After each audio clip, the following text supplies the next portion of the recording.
vou apresentar para vocês uma resolução de problemas utilizando o método de Polya com temas de educação, matemática crítica e etnomatemática da Universidade Federal de Alagoas. Nós que somos da licenciatura em matemática e a disciplina é metodologias do ensino da matemática 1. Os componentes do grupo é formado por mim, Ariane Vitória, por Cauã Thalisson e por Fernando dos Santos. Bom, neste vídeo abordaremos a resolução de problemas utilizando o método de Polya. Os problemas abrangem conteúdos que visam promover a educação matemática crítica e a etnomatemática nos anos finais do ensino fundamental e no ensino médio. Aqui são as competências gerais da BNCC. E, como eu falei no começo, vamos utilizar o método de Polya, que é utilizado para resolver problemas matemáticos, sendo composto por 4 passos, que são compreender o problema, elaborar um plano, executar o plano e revisar e verificar. Trago para vocês aqui o problema 1, que é trabalhando com temas relacionados à educação matemática crítica. Vou ler o enunciado do problema. André percebeu que o saldo do seu cartão escolar de transporte era de R$120.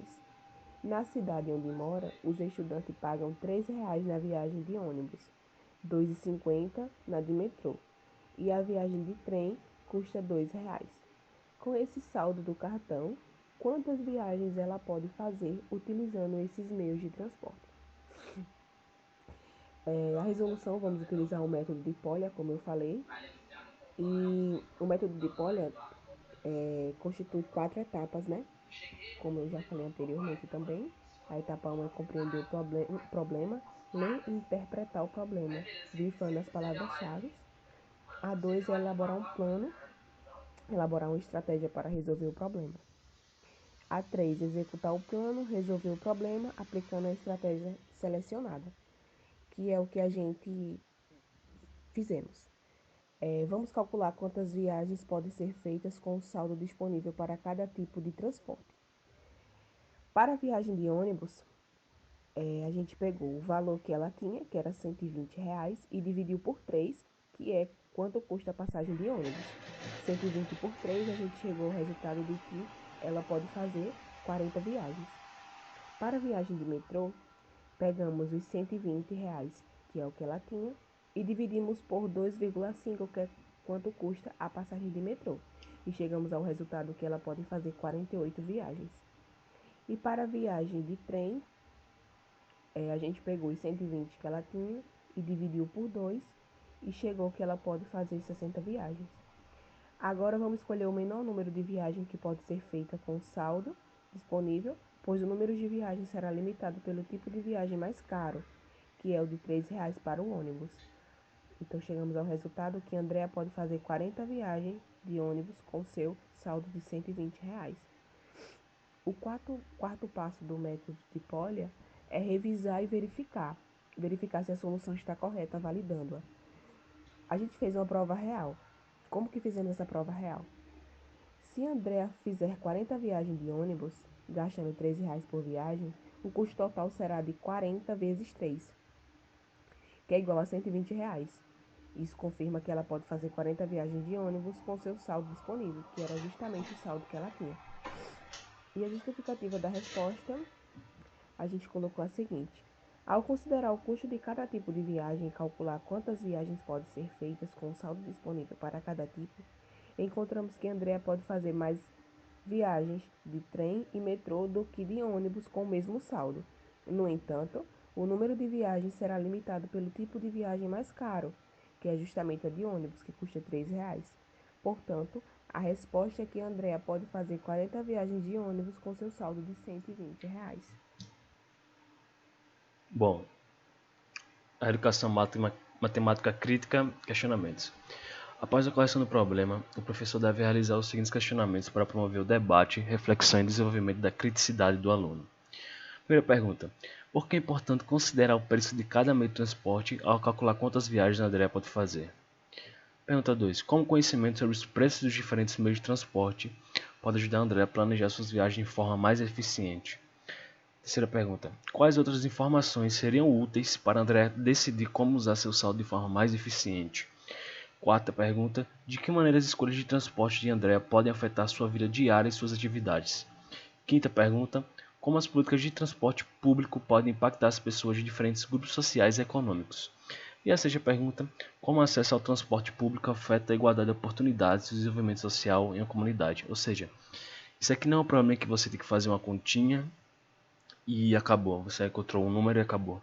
Você pode, através desse problema, criar outros problemas e refletir muito associando a vida da gente, ao meio que a gente vive.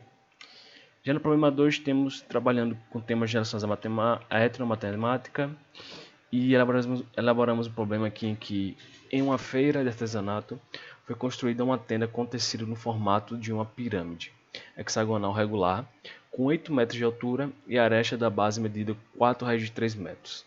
Considerando que quem armou a tenda deixou uma das faces laterais como porta, sem fechamento de tecido, calcula a quantidade de tecido necessária para a cobertura da tenda.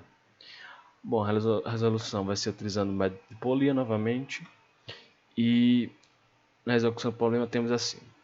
Para calcular a quantidade de tecido necessária para cobrir a tenda, podemos dividir o problema em duas partes. Calcular a área da base e a área das faces laterais. Primeiro, achando a área da base. A pirâmide hexagonal regular possui uma base hexagonal regular.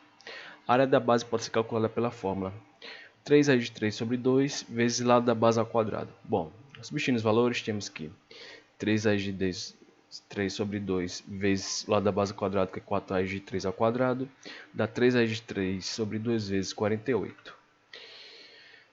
Que no total fica 36 raiz de 3 metros quadrados, que é a área da base. Já a área das faces laterais, temos que a área da face é igual a 1 sobre 2 vezes o perímetro vezes a altura da pirâmide.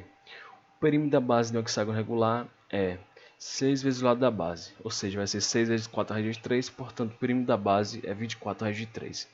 Substituindo a fórmula da área da face, temos que a área da face é igual a 1 sobre 2 vezes 24 raiz de 3 vezes 8, portanto a área da face será 96 raiz de 3 metros quadrados. Como a pirâmide tem 6 faces laterais iguais, a área total das faces laterais é a área total, ou seja, vai ser 6 vezes a área da face por ser uma pirâmide com 6 faces laterais iguais. Portanto, a área total vai ser 6 vezes 96 raiz de 3, achando que a área total será 576 vezes raiz de 3. Já no quarto e último passo do método de polia, revisar e verificar se a resolução está correta validando. Bom, a prova real. A resolução da questão, a justificativa da resposta temos que, baseada na geometria da pirâmide hexagonal regular e no cálculo da área de uma face lateral, multiplicada pelo número total de faces laterais, com a pirâmide tem uma face lateral aberta, subtrair necessária do cálculo da área total das faces laterais. E nas considerações temos que, neste vídeo, trouxemos problemas que visam desenvolver a criticidade a partir da compreensão do papel da matemática na sociedade e as formas com que os grupos sociais e povos lidam com a matemática no seu dia a dia. E para tanto sugerimos a resolução por meio do método de Polya, que é uma forma de organizar a resolução de problema. E é isso.